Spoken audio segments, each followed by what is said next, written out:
Assalamualaikum warahmatullahi wabarakatuh dan salam sejahtera. Terima kasih banyak kerana sudi datang untuk menonton video saya pada hari ini.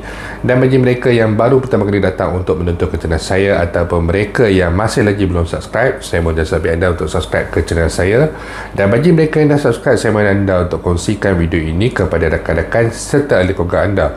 Semoga apa yang saya nak kongsikan sedikit pada hari ini adalah satu perkongsian yang bermanfaat untuk kita semua, insya-Allah. Okey, jadi semalam ada satu perkongsian daripada Dr. Ashraf Wajdi Dusuki berkenaan dengan beliau menerima kunjungan dan juga lawatan daripada wakil NGO dan juga saudara Azmi Bugis serta beberapa individu yang lain bagi menyerahkan memorandum dan juga petisi yang telah ditandatangani lebih daripada 100,000 pencarum yang mana menyatakan mereka ini masih lagi memerlukan pengeluaran KWSP untuk kali akhir, iaitu sebanyak RM10,000 secara one off payment. Kemudian saudara Azmi Bugis juga ada berkongsikan berkenaan dengan bahawa ada satu ataupun beliau berasa sangat gembira pada hari berkenaan yang mana mungkin ianya memberikan sedikit petunjuk ataupun memberikan sedikit petanda berkenaan dengan isu Acitra sebanyak RM10,000 ini. Dan jika kita lihat daripada keadaan semasa dan juga pelbagai perkara yang telah berlaku dalam tempoh hampir 2 bulan ini serta dalam masa terdekat ini, insyaAllah dividen KWSP akan diumumkan. Pengeluaran Acitra untuk kentahir ini sebanyak RM10,000 nampak sangat optimis dan juga positif untuk direalisasikan. Itu kelihatan sangat meyakinkan, dan insyaAllah saya secara pribadi merasakan sangat yakin yang tuntutan ini akan disantuni oleh pihak kerajaan, Kementerian Keuangan maupun pihak KWSP. Namun di sebalik kabar ataupun keadaan yang mengembirakan ini, yang kita lihat agak positif ini, belum mengembirakan lagi tapi agak positif ini, ada beberapa perkara yang saya ingin kongsikan dan saya ingin menyatakan pandangan peribadi saya yang menimbulkan sedikit kerisauan kepada saya sendiri. Yang pertama, saya lihat ada kebarangkalian pengeluaran ini akan dibenarkan, diluluskan, tetapi dengan bersyarat. Kenapa saya berkatakan sedemikian? Kerana kelihatan ada beberapa posting dan sebagainya yang mendapatkan survey sama berapa ramai daripada kalangan pencarum adalah daripada golongan B40 sebagai contoh.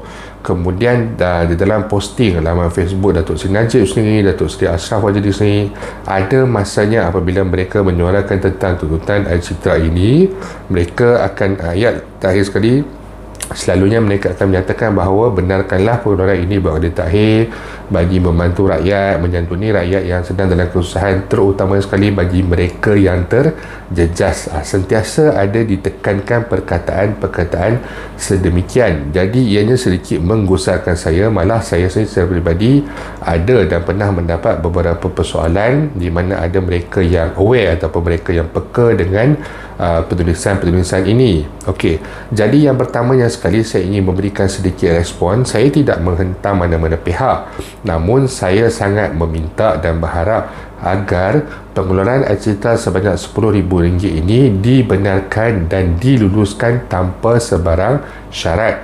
Berikan pilihan kepada pencarum untuk memilih sama ada mereka ini ingin mengeluarkan wang caruman mereka ataupun tidak. Itu yang pertama. Kenapa saya mengatakan ianya perlu dilaksanakan tanpa sebarang syarat? Ini adalah kerana jika diwujudkan syarat, kita sudah tahu apabila diwujudkan syarat ini, sudah tentu pelbagai kriterianya mungkin tidak dapat memenuhi mereka yang memerlukan di luar sana. Contohnya dalam syarat bagi bantuan kehilangan pendapatan dan sebagainya. Jika syarat ditetapkan dan kita ambil katakan syarat menetapkan mereka yang tidak ada caruman dalam tempoh 6 bulan bermula daripada bulan Februari berakhir pada bulan Januari tahun 2022 sebagai contoh. Jadi 6 bulan adalah sehingga bulan 7 Julai bulan Julai tahun 2021. Anda bayangkan, katakanlah ada seorang individu itu, dia dalam tempoh pandemik ini dia kehilangan pekerjaan. dan pada tahun 2021 katakanlah dia mendapat pekerjaan pada bulan 3 sebagai contoh, baru mula bekerja bulan 3 sehingga kepada bulan 2 sekarang ini baru sekitar 11 bulan, masih lagi belum cukup setahun.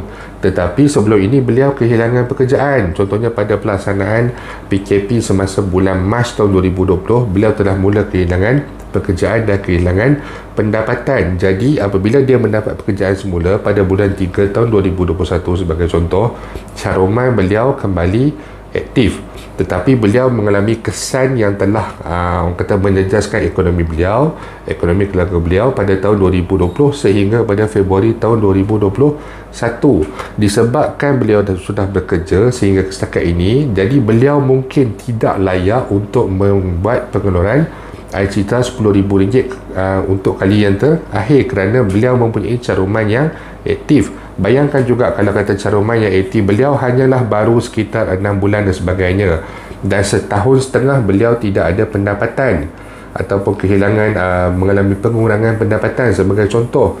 Jadi ini adalah tidak adil dan tidak wajar, serta orang kata matlamatnya tidak akan sampai kepada mereka yang memerlukan di luar sana.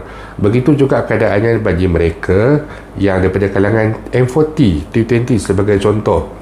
Dalam tempoh pandemik ini, PKP, ada ramai juga yang kehilangan pekerjaan, terutama sekali dalam sektor pelancongan, perhotelan, perkapalan dan sebagainya lah. Mungkin mereka survive menggunakan wang simpanan mereka, dan sekarang ini mungkin mereka sudah mula bekerja, tetapi wang simpanan mereka yang saya tahu juga sebilangan besarnya sudah pun habis ataupun kurang daripada 10% daripada nilai keseluruhan yang mereka ada.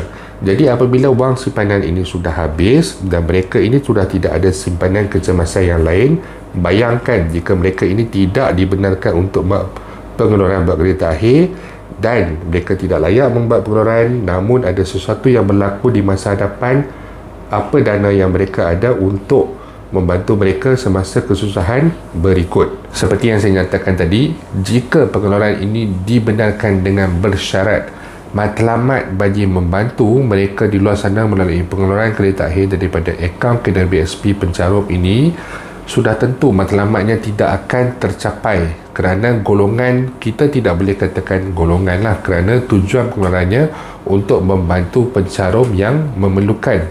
Jadi apabila kita bercakap tentang keperluan mereka yang memerlukan, perkara ini adalah subjektif. Kita tidak boleh menilai daripada caruman aktif, tidak ada caruman, kehilangan pendapatan, kehilangan pekerjaan, pengurangan pendapatan dan juga sebagainya. Sebab itu ianya wajar diteruskan, diberikan tanpa sebarang syarat. Dan yang seterusnya, jika ianya dibenarkan, jika ianya diluluskan dalam masa terdekat dan sebagainya, saya meminta dasar baik pihak KWSP, Kementerian Kewangan maupun kerajaan secara umumnya untuk membenarkan pengeluaran air cita kereta akhir ini secara pertama one off payment. Jika tidak boleh dilakukan secara one off payment, boleh dilakukan secara bayaran bulanan tetapi pada kadar bulan yang lebih pendek, mungkin sekitar 2 ataupun 3 bulan. Kemudian tempoh untuk permohonan bagi pengeluaran ini pada saya wajar dilakukan dalam satu tempoh yang panjang, iaitu daripada 6 bulan sehingga kepada tempoh setahun. Ini bagi memberikan pilihan kepada pencarum.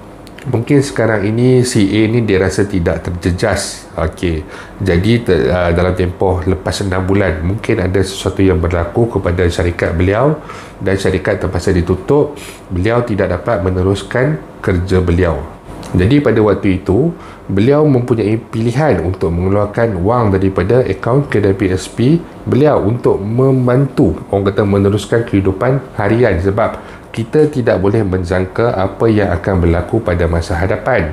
Jadi satu tempoh ataupun satu timeline daripada 6 bulan sehingga kepada 1 tahun wajar diberikan kepada pengeluaran untuk air citra kali terakhir ini.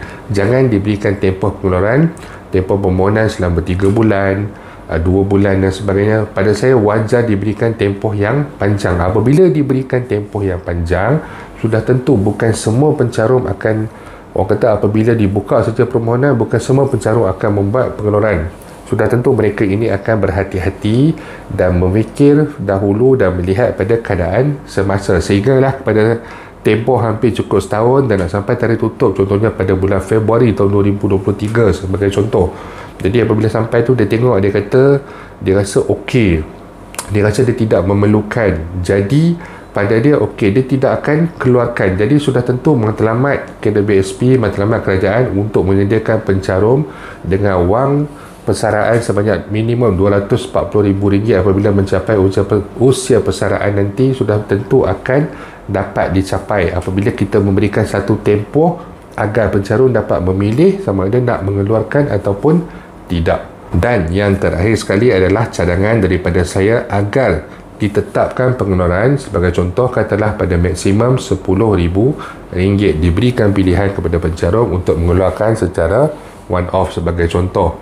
Okey, jadi tadi saya minta tempoh 6 bulan sehingga ke 1 tahun. Tetapi diberikan juga pilihan kepada pencarum bagi mereka yang tidak mengeluarkan amount secara maksimum, mereka boleh membuat pengeluaran tambahan pada kali kedua ataupun pada kali ketiga sehingga mencapai tahap maksimum sebanyak RM10,000 itu.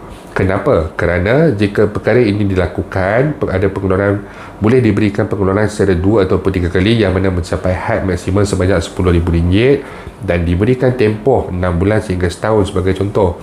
Mungkin pada permulaan pembukaan permohonan air citra ini mungkin ada sebilangan yang akan memohon tapi mengeluarkan RM2,000, RM1,000 sebagai contoh. Ini berlaku semasa air citra hari itu. Mereka rasakan macam RM10,000, ambil RM2,000 cukup lah. Jadi macam tu. Jadi apabila diberikan tempoh, diberikan pengeluaran berperingkat sebagainya, pencarum tidak akan mengeluarkan terus sebanyak RM10,000.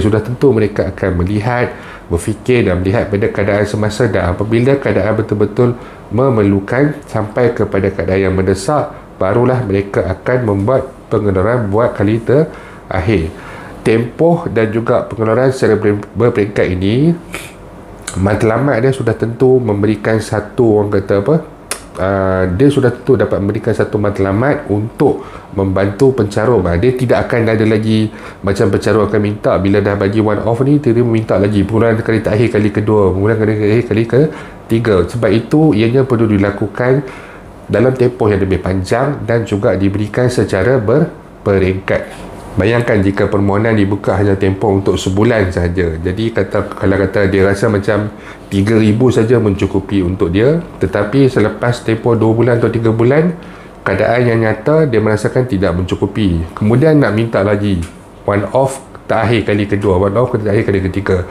Sebab itu saya mencadangkan diberikan tempoh pengeluaran yang lebih panjang dan juga dibenarkan buat pengeluaran berperingkat beberapa kali selagi mana ianya tidak mencapai had maksimum yang dibenarkan untuk dikeluarkan, iaitu sebanyak RM10,000.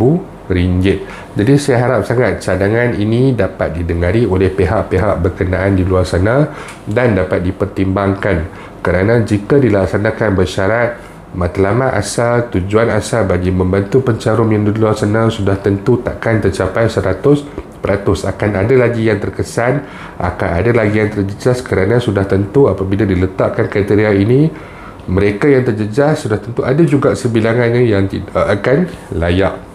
Saya berharap sangat perkara ini akan diambil kira jika pengeluaran kredit akhir ini dibenarkan. Itu saja yang saya nak kongsikan sedikit pada hari ini, dan insyaAllah jika ada sebarang perkembangan terbaru saya akan berkongsikan kepada anda semua kelak. Bagi mereka yang mempunyai sebarang persoalan, pandangan ataupun sebarang masalah, anda boleh utarakan di ruangan YouTube ataupun di ruangan Facebook saya. InsyaAllah kita akan jumpa lagi. Jangan lupa untuk share, jangan lupa untuk subscribe. Assalamualaikum warahmatullahi wabarakatuh.